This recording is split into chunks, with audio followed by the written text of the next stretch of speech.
قرآن سے، اسی قرآن سے وَمَحَاجَّ لِطُرُقِ الصُّلَحَاء، اور یہ راہ گزر ہے، شاہراہ ہے، کس کی؟ صالح بندوں کے چلنے کی. وہ جو نیک اور صالح بندے ہیں ان کے چلنے کی شاہراہ ہے یہ قرآن. مولا فرما رہے وَدَوَاءٌ لَيْسَ بَعْدَهُ دَاءٌ، یہ ایسی دوا ہے جس کے بعد کوئی مرض رہتا ہی نہیں ہے. قرآن کے بارے میں دیکھ. اور اب بتائیں گے جب سورہ کوثر تھوڑا سا آپ کے سامنے پڑھیں گے تو پھر آپ کو اندازہ ہوگا نا. مسئلہ یہی ہے نا کہ کسی نے کتاب کو تھام لیا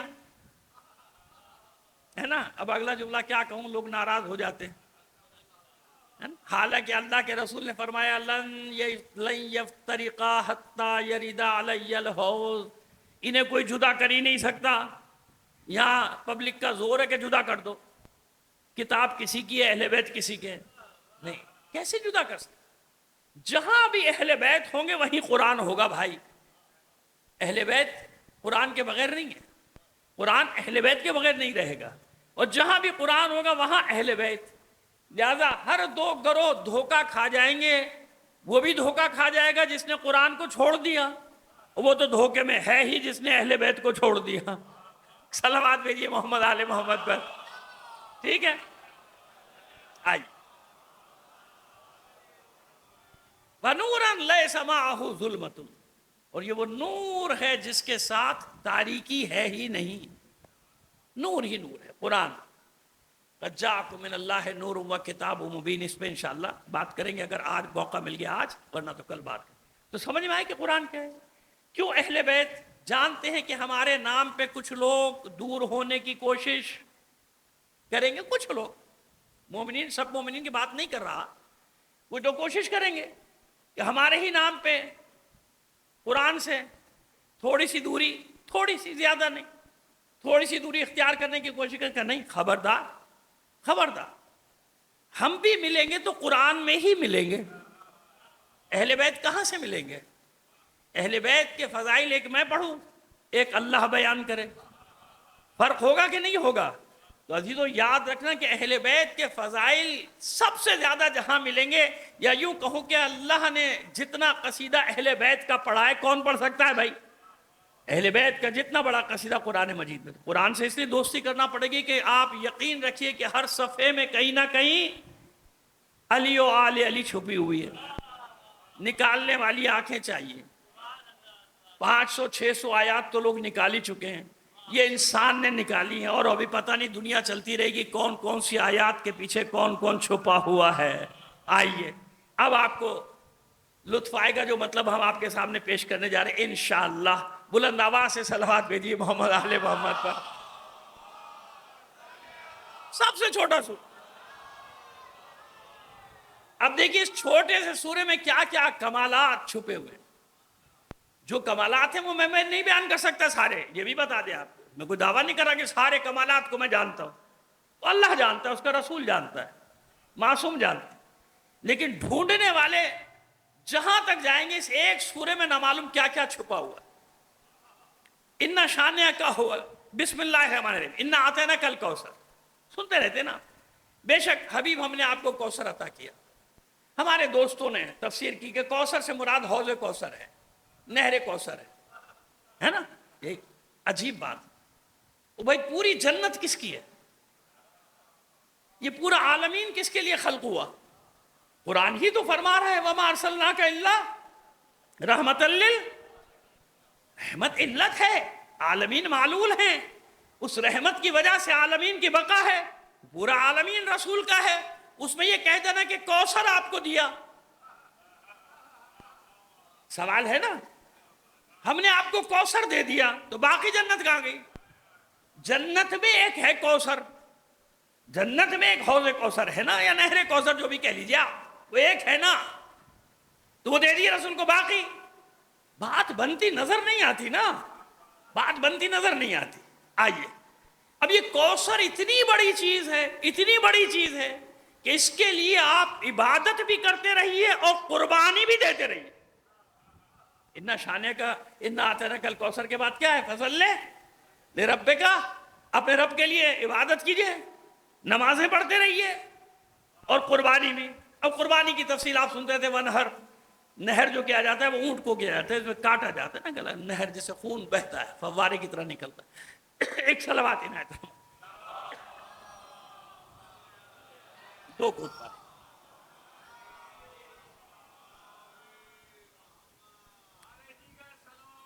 اللہ صلی علی محمد وعلی محمد. یہ مطلب آپ کہ میں نے پہلے کل بھی عرض کیا تھا، وہ مطالب سے آپ کا وقت نہیں لوں گا جو آپ مطالب آپ سنتے رہتے ہیں. تیسری آیت جو ہے نا، ان شانیہ کا ہول، بے شک حبیب آپ کا دشمن ابتر ہے. بھائی سورہ کوثر میں تینوں آیات میں تناسب ہونا چاہیے نا، ایک تناسب تو ہونا. تو بھائی کوثر دے دیا، بہشت میں آپ کو ایک حوض کوثر دے دیا، اس کوثر کی وجہ سے آپ نماز بھی پڑھیے، قربانی بھی دیجئے، اس کوثر کی وجہ سے آپ کا دشمن ابتر. سمجھ میں نہیں آ رہی نا بات. دیکھیے میں آپ کو بڑی آسانی سے آپ کے سامنے، بچوں کے سامنے، جوانوں کے سامنے مطلب پیش کر رہا ہوں، بات بنتی نہیں. ابتر، اچھا سب یہ کہتے ہیں کہ ابتر جواب ہے.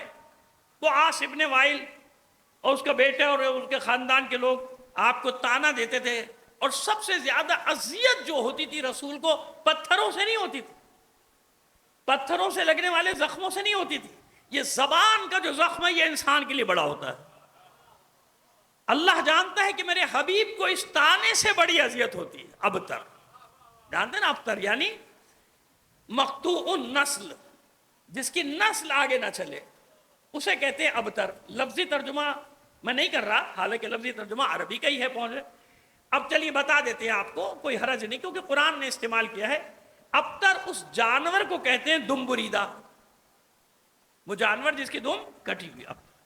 لیکن عربوں میں یہ اس کے لیے استعمال ہوتا تھا جس کی اولاد نرینہ نہ ہو، جس کی اولاد نرینہ نہ ہو، یعنی اس کا کوئی بیٹا نہ ہو، آگے نسل نہیں چلے گی نا، تو اسے تانا دیتے تھے ابتر ہے، ابتر ہے، مقطوع النسل. اب سمجھ میں آ گیا پورا لفظ، کیونکہ کہیں آپ ابتر کا وہ معنی پڑھیں تو کہیں مولانا نے تو کچھ اور کہا تھا، یا تو کچھ اور لکھا ہوا ہے. تو میں نے ساری تشریح آپ کے سامنے کر دی لفظ کی کہ ابتر مقطوع النسل.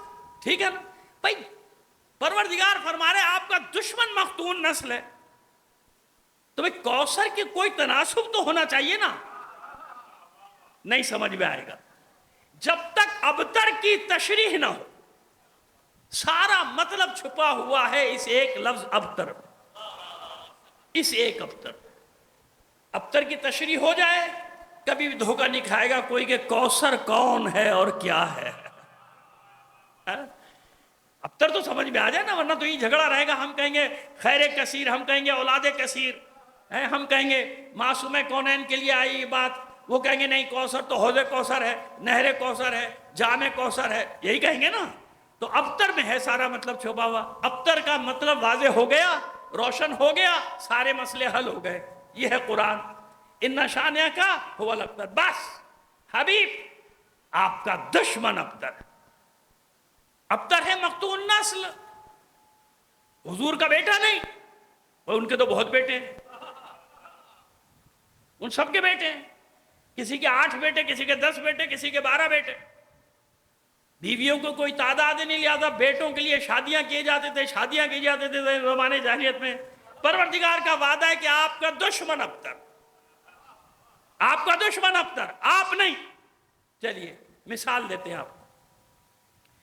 رسول سے جن لوگوں نے دشمنی کی، بدر سے لے کر آج تک کی بات کر لیجئے، جس نے بھی دشمنی کی، ابو جہل اور ابو جتنے ذہن میں آ رہے ہیں رکھ لیجئے، سارے آپ کے اوپر چھوڑ دیا میں نے. ٹھیک ہے نا جناب، رکھ لیجئے جو جتنے رکھ لیا. ان کی اولادیں تھیں کہ نہیں تھیں؟ چلیے اور آسان کریں آپ کے لیے. جو آل رسول سے جنگ کرتے رہے ان کی اولادیں تھیں کہ نہیں تھیں؟ چلیے اور آسان کروں آپ کے لیے. کربلا میں آ جائیے. کم سے کم کہتے ہیں، کم سے کم، میں زیادہ نہیں بتا رہا، کم سے کم جو مورخین نے لکھا، ابن سعد کے لشکر کی تعداد لکھی ہے 30,000. کتنی لکھی ہے؟ 30,000. ورنہ تو زیادہ بھی ہے، 70,000 بھی ہے، اس سے بھی زیادہ ہے. ہم اس بحث میں نہیں پڑھ رہے. یوں کہیے کہ ہزاروں کا لشکر. توجہ ہے نا آپ کی؟ ایک مسئلہ ہمیشہ کے لیے حل کر کے جائیں گے آپ کا انشاءاللہ آج. ہزاروں کا لشکر حسین کے مقابلے پر آیا. کیا امیر مختار نے سب کو مارا؟ سب تو نہیں مارا. نہ معلوم کتنے امیر مختار سے پہلے مر گئے، کتنے بچ گئے. اچھا، امیر مختار نے سب کو مار بھی دیا، فرض کر لو، کیا ان کے بچوں کو بھی مارا؟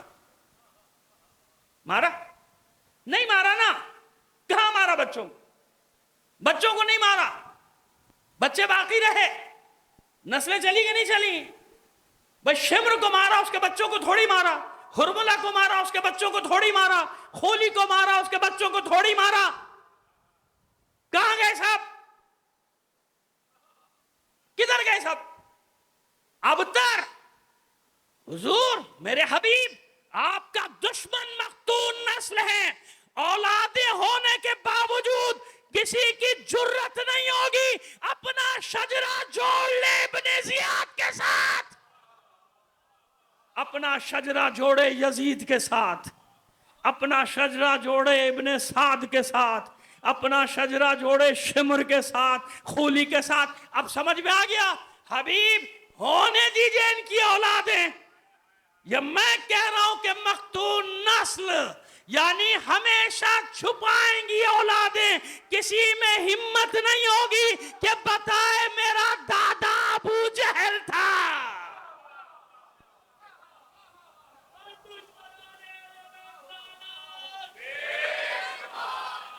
آسان ہو گیا مطلب؟ اب سمجھ کہاں گئے یہ دشمنان اہل بیت؟ کیا ان کی اولادیں نہیں تھیں؟ تھی کہ نہیں؟ کسی میں ہمت ہے جوڑنا اپنا شجرہ یزید کے ساتھ؟ جوڑو نا شجرہ اپنا قاتلان حسین کے ساتھ. اگر کسی کو معلوم بھی ہے تو نہیں جوڑتا. یہ تو ہماری آنکھیں ہیں جو آج بھی پہچان لیتی ہے کہ کہاں کہاں چھپے ہوئے ہیں. یہ تو مومن کی آنکھیں جو پہچان لیتی ہے اعمال کے ذریعے، افعال کے ذریعے کہ کہاں کہاں یہ شجرے نظر آ رہے ہیں. نظر آتے ہیں نا کبھی کبھی بھونکتے ہوئے اہل بیت کے خلاف. تو جتنے اہل بیت کے خلاف بھونکتے ہوئے نظر آئے سمجھ لیجیے کہ پیچھے وہی ہے، وہی باپ دادے ان کے. سمجھ میں آ گئی بات؟ اِنَّا شَانِئَكَ هُوَ الْأَبْتَرُ. یہ آپ کو تانا دیتے ابتر ہونے کا. اب سمجھ میں آئے کہ آپ کو کیا دے رہا ہوں؟ آپ کو میں خیر کثیر دے رہا ہوں. بیٹوں سے نسل نہیں چلتی، میں آپ کو وہ خیر کثیر دے رہا ہوں، وہ عمل صالح دے رہا ہوں، وہ کردار دے رہا ہوں، وہ کریکٹر دے رہا ہوں، وہ نور دے رہا ہوں، وہ ہستی دے رہا ہوں کہ اس کی اولاد قیامت تک اولاد رسول کہلائے گی. کون ہوا مختون نسل؟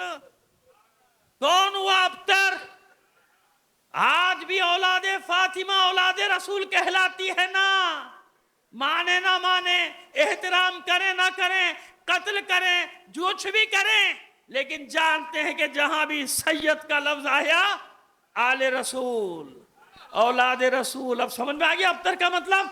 اس لیے ملک الزلال حیران تھا کہ یہ کلام کس کا ہے؟ یہ انسان کا کلام نہیں ہے. ما ھذا کلام البشر.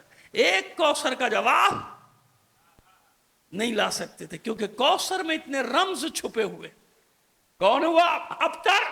کون ہوا مقتول نسل کہ اولاد ہونے کے باوجود شرمندگی. اس لیے کہتے ہیں کہ اعمال اچھے چھوڑ کے جاؤ، ایسے نہ چھوڑ کے جاؤ کہ اولاد کو شرمندگی ہو کہ ابا کیا کرتے تھے کیا بتاؤں، ہے نا. آپ ہماری آپ کی بات نہیں، ہم تو عام لوگ ہیں، چھوٹے سے لوگ ہیں. میں تو بڑوں کی باتیں کر رہا ہوں. ان پر بھی وقت آنے والا ہے اور بہت جلدی آنے والا ہے. ان کے بچے بھی بھاگیں گے، چھپیں گے کہ بھیا کس کو بتائیں کون تھا ہمارا دادا، کس خاندان سے ہمارا تعلق ہے. اور کچھ لفظ ہیں جو ڈکشنری میں اپنے معنی بدلنے والے ہیں. کسی کو کہہ دو ہٹلر ہو گیا جان کو تو کیا سمجھیں گے لوگ کہ چمٹ گیا خامہ خامہ چھوڑ نہیں رہا، پیچھا نہیں چھوڑ رہا. حالانکہ ہٹلر کا معنی تو یہ نہیں ہے، ہٹلر کا معنی تو یہ نہیں ہے، لیکن اس نے ایک مفہوم پیدا کر لیا نا، ایک مفہوم پیدا کر لیا. بھئی اچھا یا برا میں اس سے بحث نہیں کر رہا، وہ جو عام معاشرے میں مفہوم ہے وہ پیدا ہو گیا. کیسے آدمی کو جو ضدی ہو اڑ جائے، آپ کی جان نہ چھوڑے، چمٹ جائے، مصیبت بنے گا، ہٹلر ہو گیا جان کو، کہتے نہیں کہتے؟ حالانکہ وہ اچھا یا برا میں اس کی بات ہی نہیں کر رہا، میں کہہ رہا ہوں مفہوم ہو گیا۔ اب ایسے ہی کچھ لفظ ڈکشنری میں معنی بدلنے والے ہیں، یاد رکھیے گا، بدلنے والے۔ کچھ عرصے کے بعد اگر آپ نے کسی کو کہہ دیا نا شریف، تو وہ کہے گا تو شریف، تیرا باپ شریف، تیرا دادا شریف۔ حالانکہ شریف تو اچھی چیز ہے، شریف ہونا اچھی چیز نہیں ہے، لیکن یہ کچھ میں نے کہا نا کچھ الفاظ اپنے معنی بدل دیں گے کچھ عرصے کے بعد۔ کچھ عرصے بعد اگر آپ نے کہا تم بہت شریف ہوگا، تو شریف ہوگا، تیرا باپ شریف ہوگا۔ بھائی سمجھ میں آ رہی ہے میری؟ اب پہنچ گیا نہیں پہنچ گیا پیغام؟ انشاءاللہ ضرور پہنچ گیا۔ صلوات بھیجیے محمد آل محمد پر۔ سمجھ میں آ رہی؟ قوموں کی خیانت اللہ معاف نہیں کرتا، قوموں سے جو خیانت کرے۔ انفرادی گناہ کا معاملہ اس کا اور بندے کا معاملہ ہے، ہم کوئی فیصلہ فتویٰ نہیں لگا سکتے نا، وہ اللہ ہے، نہ معلوم کب کس کی کون سی خوبی پسند آ جائے نا، ہم کیوں کسی پر کوئی فتویٰ، یا ہمارے یہاں اتنا آسان نہیں ہے فتویٰ لگا دینا، دوسری جگہ ٹھگ سے فتویٰ لگ جاتا ہے، ہمارے یہاں نہیں اتنا آسان۔ لیکن قوموں کی خیانت اللہ معاف نہیں کرتا۔ قوموں سے جس نے خیانت کی، فرعون ضرب المثل بن گیا، نمرود ضرب المثل بن گیا، یزید ضرب المثل بن گیا، ابن زیاد ضرب المثل بن گیا نا۔ مفہوم پیدا کر، کسی کی جرت نہیں، مفہوم جہاں وہ نام آئے گا مفہوم سامنے وہ ہو، یہ ہے، یہ فلاں ہے، یہ فلاں ہے، یہ فلاں ہے۔ سمجھ میں آ رہی ہے بات؟ بس ابتر اولاد کی کثرت پہ کبھی گمان نہ کرو، گھمنڈ نہ کرو، یہ تمہیں کوئی فائدہ نہیں پہنچانے والے۔ المال والبنون زینت الحیات الدنیا والباقیات الصالحات خیر عند ربک ثوابا وخیر عملا۔ مال اور اولاد، مال اور بیٹے تو دنیاوی زندگی کا سامان ہے، اچھی بات ہے، جس کی زیادہ اولاد ہے بہت اچھی بات ہے، لیکن کیا سمجھتے ہو باقی رہ جانے والی کیا چیز ہے؟ اگر یہ اولاد کی صحیح پرورش نہ ہوئی تو کیا ہوگا؟ یہی الٹا پڑ گیا، یہی الٹا پڑ گیا۔ باقی رہ جانے والی چیز تمہارا عمل صالح۔ دنیا میں جتنے بھی مشہور آدمی نیک ہو یا بد، اچھائی میں مشہور ہو یا برائی میں، وہ اولادوں پر نہیں چلے، اپنے عمل پر چلے۔ سقراط کے بیٹے کا نام کوئی جانتا ہے تو بتا دو بھائی مجھے، کتنے بیٹے تھے اس کے؟ اپنی ذات، اس میں اسلام اور کفر کی بات نہیں ہے، بات ہے انسانیت کی خدمت کی۔ جس نے بھی کام کیا وہ اپنے کام کی وجہ سے زندہ ہے۔ اولادیں کب تک زندہ رکھیں گی؟ 3 نسل، 4تھی نسل۔ یا بچوں سے پوچھ لیجئے اپنے پردادا کا نام بتا دو، میں دیکھتا ہوں کتنوں کو یاد ہے پردادا کا نام، ختم ہو گئے نا۔ وہ پردادا جو سوچتا تھا میری نسل چلو گے، بچوں کو پر پودوں کو کچھ پتہ ہی نہیں، اس کے 5ویں 6ٹھی میں جا کے تو بالکل ہی یہی ہے نا، اولاد سے 5 6 نسل۔ لیکن اگر کام کر کے گئے، قوم کی خدمت کر کے گئے، ملت کی خدمت کر کے گئے، دین کی خدمت کر کے گئے، تو کوئی یہ نہیں پوچھے گا اس کے بیٹے کتنے تھے۔ اللہ اس کے نام کو زندہ رکھتا ہے، قیامت تک زندہ رکھتا ہے۔ خواجہ نصیر الدین توسی، شیخ ابو جعفر توسی، علامہ ہلی، شہید اول، شہید ثانی، بتاؤ ان کی اولادوں کے نام۔ اولادیں تھی کہ نہیں تھی؟ لیکن نہیں، وہ جانتے تھے کہ زندہ رہنے کے لیے بیٹوں کا ہونا ضروری نہیں، زندہ رہنے کے لیے عمل صالح کا ہونا ضروری ہے۔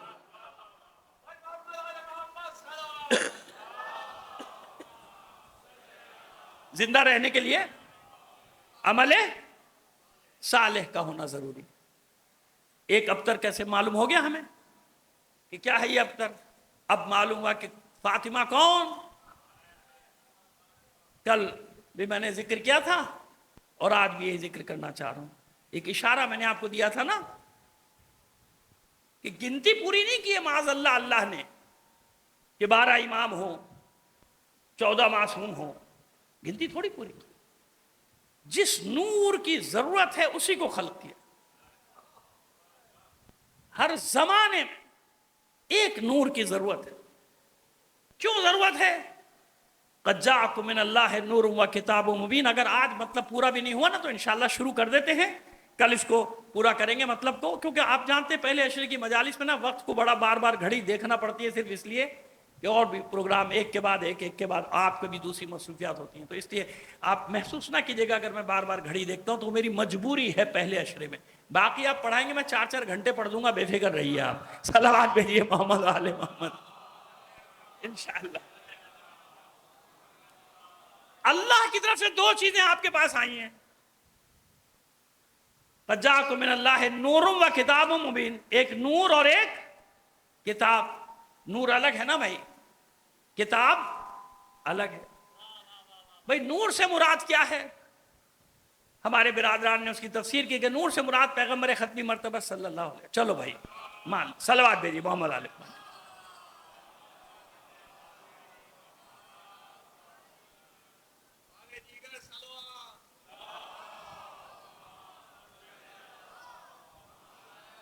چلیے مان لیا، تھوڑی دیر کے لیے مان لیا، فرض کر لے بھائی نور سے مراد، ہمیں کوئی شک نہیں، کیونکہ ہم تو سیدھی سی بات جانتے ہیں کہ انا اولنا محمد وانا اوسطنا محمد وانا آخرنا محمد وانا کلنا، ہمیں کوئی پریشانی نہیں، ہمارے لیے محمد کی فضیلت بھی 14 معصومین میں سب سے زیادہ ہے، چلو آپ وہی مان لو، ہم وہیں سے مطلب نکال کے آپ کے حوالے کر دیں گے، ہم وہیں سے حجت قائم کر دیں گے، اطمینان رکھیے انشاءاللہ۔ پیغمبر نور، چلو اتنا تو آپ نے مانا کہ قرآن میں پیغمبر کو نور کہا گیا، کیا کہا گیا؟ تو کم سے کم ایک جھگڑا تو ختم کر دیجئے نا نور والا، کیونکہ 2 چیزیں ہیں، نور آیا ہے اور کتاب، کتاب تو نور نہیں ہے نا، عطف ہے نا، جاءکم من اللہ نور و کتاب مبین، نور اور کتاب، نور کا بیان کتاب نہیں ہے، یہ واو عاطفہ ہے، جو تھوڑی سی بھی عربی جانتا ہے صرف و نحو پڑھی اس کو معلوم ہے کہ واو عاطفہ ہے، یہ اور یہ واو عاطفہ ہے، واو بیان کے لیے نہیں ہے، یعنی اس کی تفسیر کے لیے نہیں ہے، بعض اوقات ایک لفظ دوسرے لفظ کی تفسیر کرتا ہے، بھائی اس کو بیان بھی کہتے ہیں، اس کو حال بھی کہتے ہیں، اس کو تفسیر بھی کہتے ہیں، لیکن یہاں واو عاطفہ ہے، نور و کتاب مبین، نور بھی آیا اور کتاب مبین، اب جیسے مبین اسی کتاب کو بیان کر رہا ہے نا، یہ اس کے ساتھ کتاب مبین، نور و کتاب مبین، نور الگ کتاب الگ۔ نور کیا ہے بھائی؟ علی سے بچنے کے لیے کہہ دیا گیا پیغمبر کی ذات، چلو ہم نے مان لیا، ہم نے مان لیا، کیونکہ ہمارے لیے کوئی فرق نہیں پڑتا اس بات سے، ہم جانتے ہیں کہ محمد کی فضیلت علی کی ہے، علی کی فضیلت محمد کی ہے، ہمیں کوئی فرق نہیں پڑتا، اسی لیے ہم سب کے فضائل جب پڑھتے ہیں تو کھل کے پڑھتے ہیں، ہمیں کوئی فرق نہیں پڑتا۔ نور کیوں آیا بھائی؟ کتاب کے ساتھ نور، تو یہ تو طے ہو گیا نا کہ 2 چیزیں آئیں، ایک کتاب یعنی قرآن اور دوسرا نور، کیوں؟ بھائی نور کی ضرورت ہے نا پڑھنے کے لیے، کتاب ایسے رکھ دیا کون پڑھے گا؟ پڑھ سکتا ہے کوئی؟ آپ اپنی کوئی کتاب پڑھ کے بتا دیجئے اندھیرے میں، چلیے روشنی بھی ہو تو کیسے پڑھیں گے بغیر استاد کے؟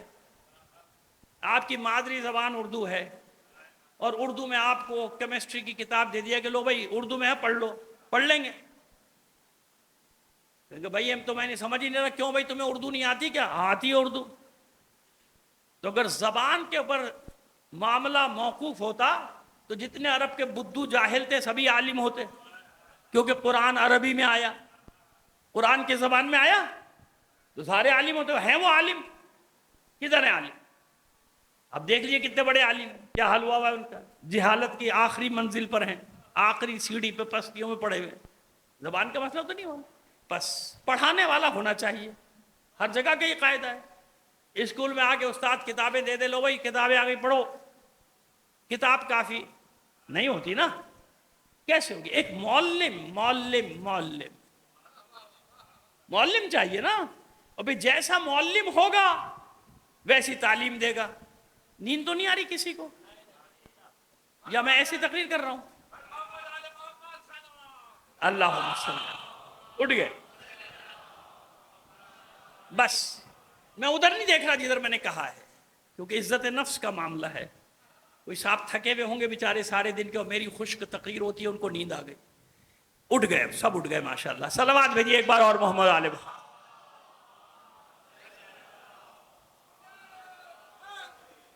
یا نہیں بیٹا، اگر نعرہ لگانا ہے تو صحیح سے لگاؤ، پتہ چلے کہ نعرہ.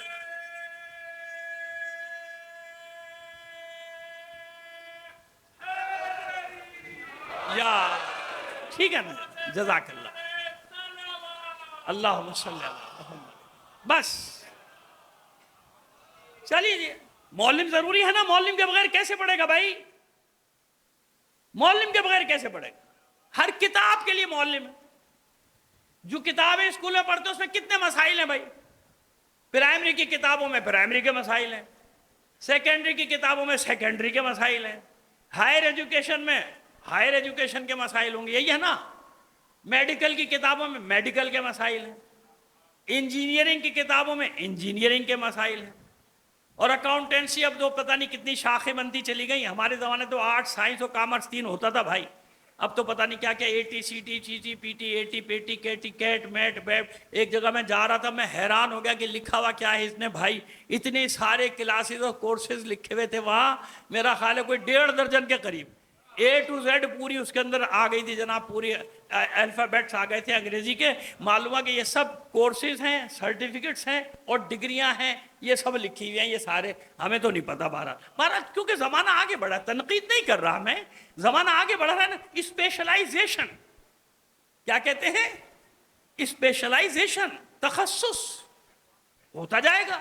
لہذا وہی پڑھایا جائے کہ بھئی باقی چیزیں فالتو نہ پڑھو، انٹر کے بعد جس چیز کی ضرورت ہے وہ پڑھو. ایسے ہی ہے نا؟ میں صحیح کہہ رہا ہوں نا؟ بھائی اس کو پڑھو، ادھر وقت کیوں ضائع کرو؟ تمہیں یہ بننا ہے یہ پڑھو، یہ بننا ہے یہ پڑھو. سمجھ میں آ رہی ہے ہماری بات؟ ایسے ہی ہے نا؟ لائر بننا ہے، جاؤ اس میں لا کی باتیں ہوں گی، سارے قوانین ہوں گے، اس پہ عمل ہو یا نہ ہو، پڑھنا تو پڑے گا نا. جھوٹ بولنے کے لیے بھی پڑھنا پڑے گا. آئین دان بننا ہے، آئین پڑھو تاکہ کیسے اس کی کان مروڑا جائے، کیسے اس کی ناک پھوڑی جائے، کیسے آئین کی آنکھ پھوڑی جائے، کیسے اس کی گردن توڑی جائے، ہے نا؟ جیسے ماشاءاللہ ہوتا ہے ہمارے یہاں. تو پڑھنا تو پڑے گا نا. تو وہی چیز پڑھنی ہے نا، وہی چیز پڑھنی پڑے گی. سارے علوم تو نہیں ہے. انجینئر کو انجینئرنگ یونیورسٹی میں جانے کے بعد میڈیکل پڑھایا جائے گا کیا؟ تو پاگل ہے کہ کیوں میڈیکل پڑھائیں گے تجھے ہم؟ نہیں ہے نا؟ تو ایسی کتاب جس میں اولین و آخرین کا ہر علم موجود ہو، ہر علم، سابقین کا آخر، اولین و آخرین، لا رتب ولا یابس الا فی کتاب مبین. کوئی خشک و تر ایسا نہیں جو ہم نے اس کتاب میں نہ رکھا. تو معبود کتاب تو نے بھیج دی تبیانا لکل شیء کہہ کر کہ ہر شے کا بیان ہم نے اس میں کر دیا، اور معلم نہیں بھیجا. تو فائدہ بھیجنے کا بھئی گلہ بنتا ہے؟ پھر اللہ سے شکوہ تو بنتا ہے. جب اقبال کر سکتا ہے تو بھائی ہم بھی کر سکتے کہ معبود یہ کیسے ممکن ہے کہ اس میں سارا اولین و آخرین خشک و تر کا ہر چیز کا علم اس میں ہے اور معلم ہے نہیں. معلم ہے نہیں، خود ہی پڑھ لو. کہاں سے پڑھ لیں گے؟ ابھی میں نے مثال دی، یہ والی کتابیں تو پڑھ نہیں سکتا خود، جس میں کائنات کے علوم، عالمین کے علوم کیسے پڑھے گا بھائی؟ چاہیے نا معلم کا. معلم بھیجا ہے نا، جس پر کتاب بھیجی ان کا نور، پیغمبر ختمی مرتبہ بھیج دیا. دیکھیے ساتھ دیجیے گا میرا، ختم کر رہے ہیں مجلس. ایک جگہ تک پہنچا کے مطلب کو چھوڑیں گے تاکہ تشنگی نہ رہے آج کی حد تک. ایسے ہی ہے نا؟ بھیج دیا. معلم بتائے گا. اچھا معلم کو سارا علم دیا ہے یا تھوڑا دیا ہے، تھوڑا نہیں دیا؟ کیسے ہو سکتا ہے کہ قرآن بھیج رہا ہے، نازل فرما رہا ہے، اور کچھ مطلب رسول سے چھپا لیا؟ کہیں اللہ کے رسول نے کہا کہ یہ جو فلاں آیت آئی ہے معاذ اللہ اس کا مجھے نہیں معلوم؟ ایسا ہے کہیں؟ نہیں نا. اصول کے خلاف ہے نا کہ ایک نصاب ترتیب دیا جائے اور استاد کو وہ نصاب آتا ہی نہ ہو. کیسے ہو سکتا ہے؟ نہیں ہو سکتا نا کہ نصاب پڑھایا جائے کسی اسکول میں، کالج میں، اور استاد کہتا ہے بھئی یہ نصاب مجھے نہیں آتا، خود ہی پڑھ لو. کیسے ہوگا؟ نہیں ہو سکتا نا. تو جب معلم بھیجا ہے بقول آپ کے، نور بھیجا ہے، تو سارا علم اس کے سینے میں ہے کہ نہیں؟ ہر علم. یہیں سے لیلۃ القدر کا مسئلہ حل ہوا. کیا تھا؟ قرآن مجید نازل ہوا ہے 23 سال میں، ہے نا؟ کتنے سال میں نازل ہوا ہے؟ نزل الفرقان علی عبدہ لیکون للعالمین نذیرا. جہاں بھی یہ باب تفعیل آیا ہے نزل نزل نزل، تھوڑا تھوڑا کر کے نازل کیا. کیا کیا؟ تھوڑا تھوڑا کر کے نازل کیا. اور 2 یا 3 مقامات پہ انا انزلنا، جہاں انزلنا آ گیا ہم نے ایک دفعہ نازل کیا. اب تضاد ڈھونڈنے والے ڈھونڈ لیں گے نا، کہیں گے بھائی یہ کیا بات ہوئی؟ ایک بار فرما رہا ہے پروردگار تھوڑا تھوڑا کر کے نازل کیا، ایک بار فرما رہا ہے ایک دفعہ نازل کیا. یہی تو راز ہے. آج تک جو تلاش کر رہے ہیں لوگ شب قدر شب قدر، ہر آدمی کہتا ہے شب قدر میں قرآن نازل ہوا. کون سی شب قدر تھی؟ مکے کی تھی یا مدینے کی تھی؟ مدینے کی تھی تو کسی رات تو صحابی گواہ ہوتے کہ ہاں آج کی رات پورا قرآن آیا. اللہ کے رسول نے بھی نہیں بتایا مگر شب قدر ہے. تو یہ نزول تدریجی الگ ہے جو 23 سال میں تھوڑا تھوڑا کر کے نازل ہوا. اور نزول دفعی وہ ایک دفعہ قرآن جو لوح محفوظ سے قلب رسول پر منتقل ہوا تھا. یہ قلب رسول پر جو منتقل ہوا تھا یہ کہاں، یہ کسی کو نہیں معلوم. یہاں ہوا کہ وہاں ہوا، ہمیں کیا معلوم کہاں ہوا. اگر علی نہ ہوتے تو ہمیں تو کچھ بھی نہیں معلوم ہوتا. اگر یہ نزول دفعی نہ ہوتا، لوح محفوظ سے قلب رسول پہ منتقل نہ ہوا ہوتا، تو علی کبھی بھی کعبے سے آنے کے بعد قرآن کی تلاوت نہیں کر سکتے تھے.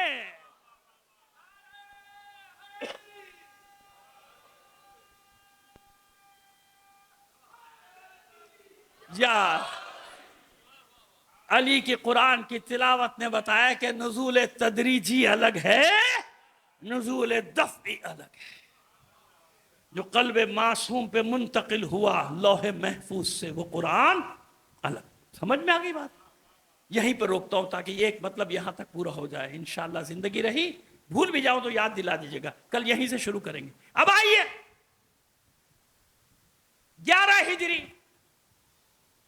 28 سفر، جو ہمارے برادران تاریخ میں ابھی تک ان کے یہاں گڑبڑ ہے ہو، بہرحال جو بھی ہو، 11ویں ہجری کا آغاز. نور کو اللہ نے بلا لیا، نور کو اللہ نے بلا لیا. لقاء اللہ سے پیوست. باقی کیا چیز رہ گئی؟ کتاب. بھئی آپ فرما رہے ہیں کہ نور پیغمبر کی ذات ہے، پیغمبر کا بلاوا آ گیا، پیغمبر رخصت ہو گئے، باقی کیا رہ گئی؟ کتاب.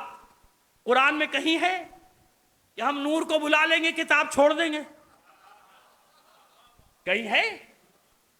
کوئی ناسخ منسوخ، کوئی متشابہ، محکم تو ہو نہیں سکتی، کوئی متشابہ کہیں تو ہو کہ جہاں یہ بیان کیا گیا ہو کہ جو 2 چیزیں بھیجی ہیں ان میں سے ایک بلا لوں گا؟ نہیں. قیامت تک جاری ہے کہ نہیں حکم؟ یعنی جب تک کتاب ہے نور ہونا چاہیے. کتاب کا وجود بتا رہا ہے کہ 2 چیزیں بھیجی ہیں، میں نے نور بھیجا ہے اور کتاب. جب تک کتاب ہے معلم کی ضرورت ہے کہ نہیں ہے؟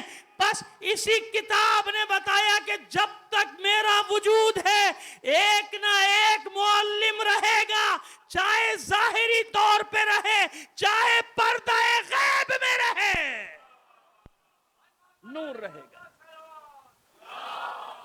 نور رہے گا. بس ختم کر دی، ختم کر دی میں نے آج کی مجلس. یہیں سے انشاءاللہ ربط دے دیں گے کل کی گفتگو کو.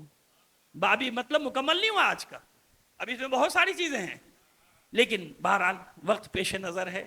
بس عزیز کیوں کہتے ہیں؟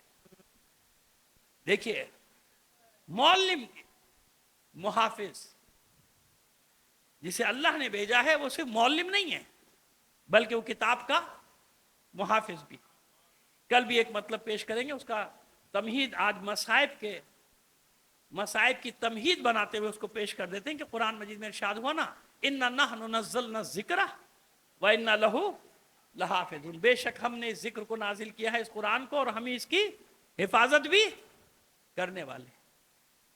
سنت الہی یاد رکھیے گا، سنت الہی یہ ہے کہ جب اللہ کی پسند کا فعل ہو نا تو اللہ اس کو اپنی طرف پلٹاتا ہے. یہ میرا فعل ہے، یہ میرا فعل ہے، اللہ اپنی طرف پلٹاتا ہے. مثال قرآن مجید میں مثال لے لیجئے، وما رمیت اذ رمیت ولکن اللہ رما.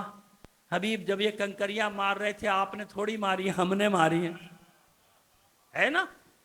ید اللہ فوق ایدیہم، یہ جو بیعت شجرہ ہو رہی تھی، یہ جو ہاتھ پہ ہاتھ رکھے جا رہے تھے، ان سب کے ہاتھوں پر جو ہاتھ ہے وہ اللہ کا ہاتھ ہے. بھائی اب جا کے خود تلاش کر لو کہ سب سے اوپر کس کا ہاتھ تھا. نہیں سمجھ میں آئے تو لقب ڈھونڈ لینا کہ ید اللہ کہتے کس کو ہیں. سمجھ چلیے، اب بھی نہیں سمجھ میں آیا اور آگے لے چلتے ہیں آپ کو. دو تین وہ سورہ زوحہ جو آپ سنتے رہتے ہیں، مجالس وقت نہیں لیں گے، 1 منٹ میں گزر جائیں گے. الم یجد کا یتیمن فآوا ووجدک ضالا فہدی ووجدک عائلا فاغنا. سنتے رہتے نا.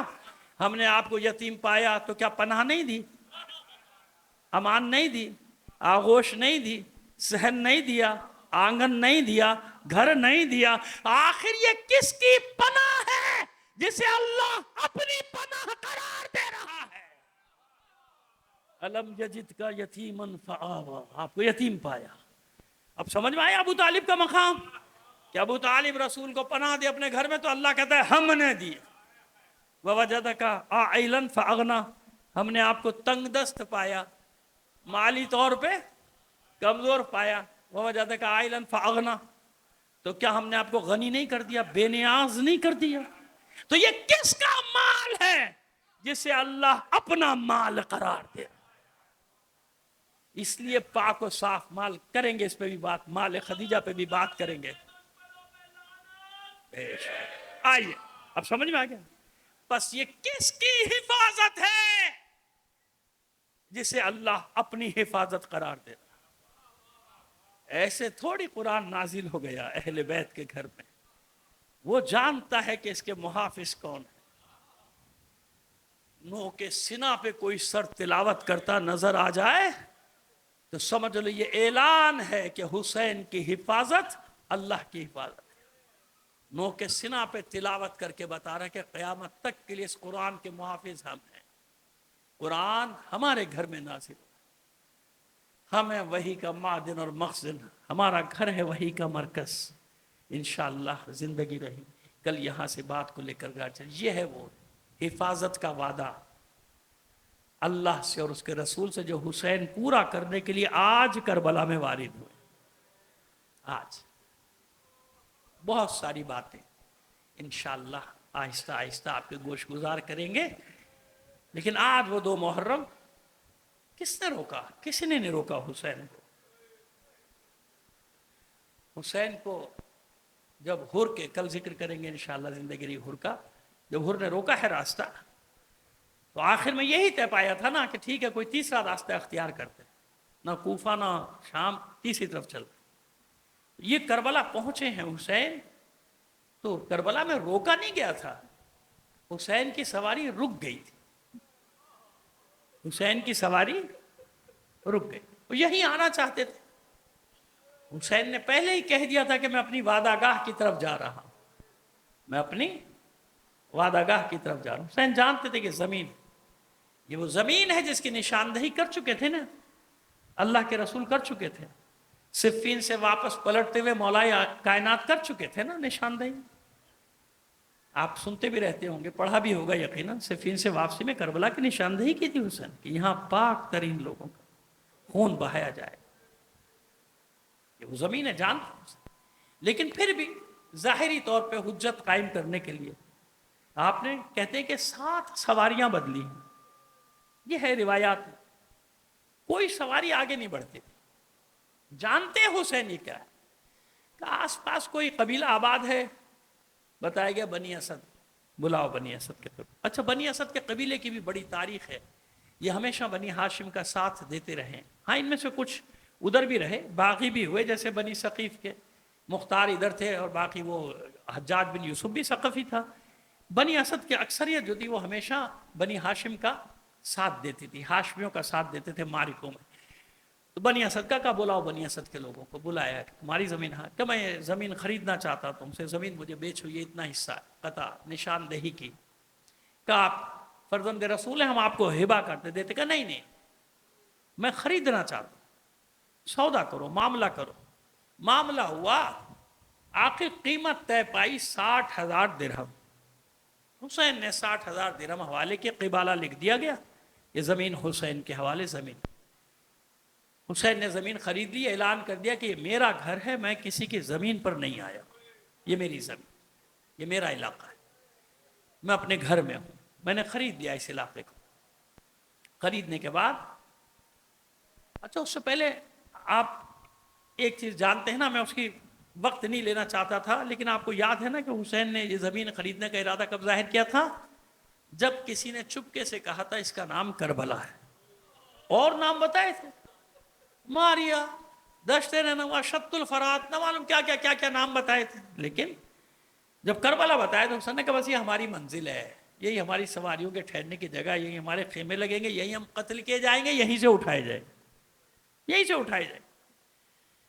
بس خرید لی زمین، 60,000 درہم جمع کیا، اپنے عورتوں بچوں کو سب کو بلا لو. اب تو سب شوق میں بھی آ گئے نا، سب کے فرزند رسول تشریف لائے، جمع کر.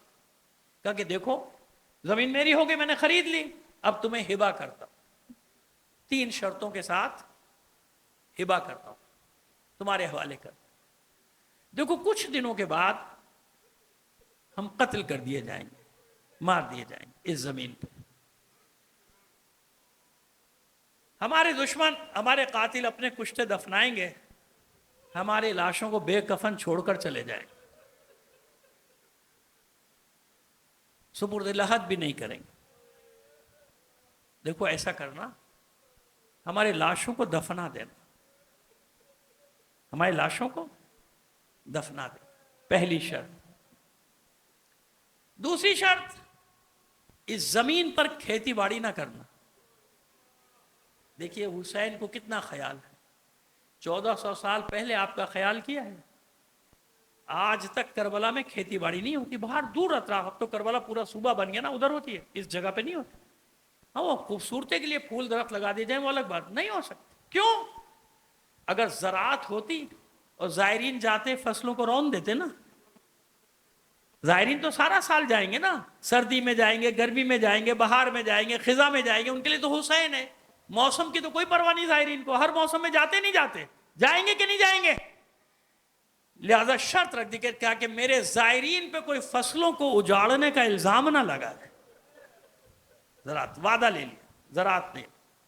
پہلی شرط تھی لاشیں دفناؤ گے، دوسری شرط زراعت، تیسری شرط قدم قدم پہ حسین اپنے شیعوں کو یاد کر رہا ہے، اپنے شیعوں.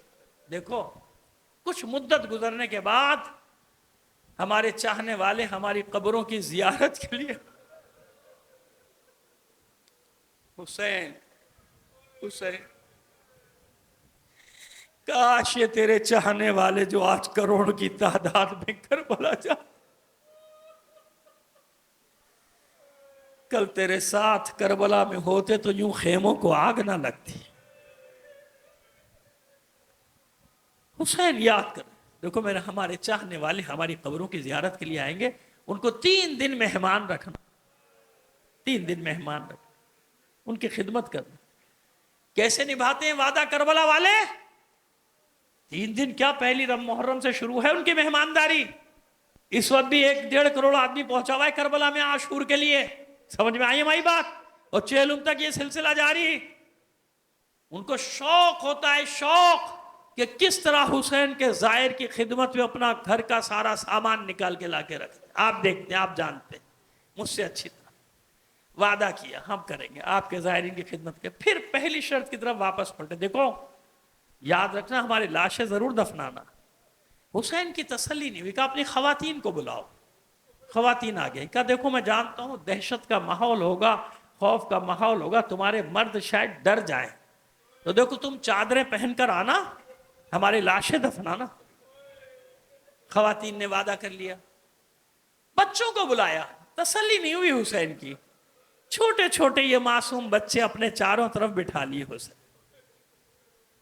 اور میں چشم تصور سے دیکھ رہا ہوں جیسے حسین کسی بچے کو پیار کر رہے ہیں، کسی کے سر پہ ہاتھ پھیرے، اور ممکن ہے کچھ بچوں کو اپنے زانوں پر بٹھا بھی لیا۔ ایک منظر ہے جو میرے ذہن میں آتا ہے، میرے تصور میں آتا ہے منظر، اور پھر ان بچوں کو پیار کرتے کرتے حسین فرماتے کہ دیکھو بچوں، اگر تمہارے ماں باپ ڈر جائیں نا تو تم تو چھوٹے چھوٹے ہو، تم بچے ہو، تمہیں کوئی کچھ نہیں کہے گا، تم گھروں سے نکلنا، اپنے ننھے ننھے ہاتھوں سے ایک ایک مشت خاک اٹھا کے ہمارے لاشوں پر ڈال دے۔ اتنا اہتمام کیا حسین، جانتے تھے حسین کیا ہوگا، اور عزیزو یہی ہوا۔ عاشورہ گزرا، چلے گئے، عمر سعد کا لشکر چلا گیا، خالی ہو گیا کربلا کا میدان، صرف شہداء کے لاشیں اور سب سے نمایاں حسین کا بے سر کا پامال شدہ لاش۔ ایسی خوفناک جنگ دیکھی تھی، بنی اسد کے لوگ گھروں میں بند تھے، دروازے نہیں کھولتے تھے، ڈر کے مارے کوئی نکلتا نہیں تھا گھر سے۔ جب خوف طاری ہو تو پھر یہ حال ہوتا ہے قوموں کا، گھر سے کوئی نہیں نکلتا تھا، عورتیں جمع ہوئی، بھائی چلے گئی، فوج چلی گئی، سب چلے گئے۔ وعدہ کیا تھا مردوں نے لاشا دفنائیں گے حسین کا، اپنے مردوں سے جا کے کہا چلو فرزند زہرا کا لاشا تو دفناؤ۔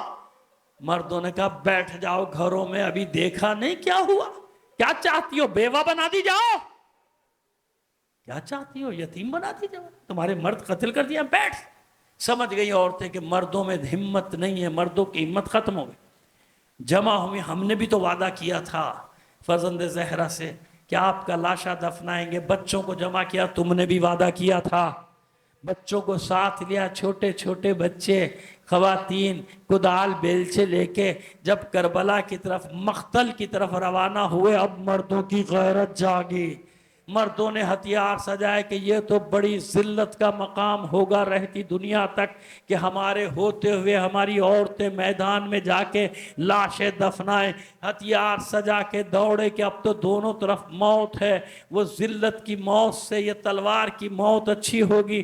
اپنی اپنی عورتوں کا ہاتھ پکڑا، بیٹھو گھروں میں، ہم فرزند زہرا کا لاشا دفنائیں گے۔ عزادارو آج تک میں نے وہ منظر دیکھا ہے، میں وہاں اس تاریخ پہ گیا تو نہیں ہوں 11 یا 12 محرم کے، لیکن میں منظر دیکھا ہے اور پڑھا بھی بہت ہے تاریخوں میں کہ آج تک بنی اسد کا قبیلہ اسی شان سے آتا ہے، اسی شان سے آتا ہے، آگے آگے مرد، پیچھے پیچھے عورتیں، سب سے پیچھے بچے، کدال پھاوڑے ان کے کاندھوں پر ہوتے ہیں، آوازیں دیتے ہوئے آتے ہیں این الحسین، این ابناء الحسین، اے حسین کہاں ہے، اے حسین کے بیٹوں کہاں ہو، دیکھو ہم اپنا وعدہ پورا کرنے کے لیے آئے ہیں، ہم تیرے لاشے کو دفنانے کے لیے۔ الا لعنت اللہ علی القوم الظالمین وسیعلم الذین ظلموا ایام